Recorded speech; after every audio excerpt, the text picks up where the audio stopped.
පොතේ මම නම දාලා තියෙන සුක්ස්වෑන් කියලා. මේ සුක්ස්වෑන් කියන නම ජර්මන් වචනයක්.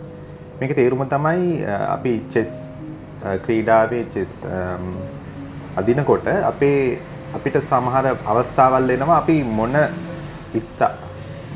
පීස් එක මූව් කරත් අපිට අපේ තියෙන තත්ත්වයට වැඩිය තත්ත්වේ නරක වෙනවා. ඒ කියන්නේ අපි මොන පීස් එක ඇද්දත් අපි යන්නේ පරාජය දෙසට. ඒතර මම මේකට දාලා තියෙන නම සුක්ස්වෑන් ඒත් එක්කම සබ්ටයිටල් එකේ දාලා තියෙන සෑම පියවරක්ම පරාජයකි.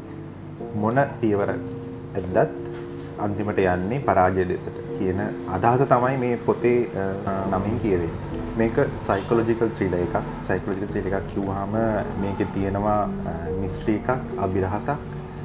ඊට අමතරව මේක සාමාන්‍ය අභිරහසක් විදිහට කියවන්න පුළුවන් පොතක් නෙමෙයි.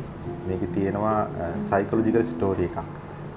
මිනිස් කෙනෙක්ගේ මනස කොහොමද වෙනස් වෙන්නේ සහ ඒකත් එක්ක යා මුණ දෙන බිහිසුණු අත්දැකීමක් ගැන විස්තරයක් තමයි මේ පොතේ විතරම තියෙන්නේ.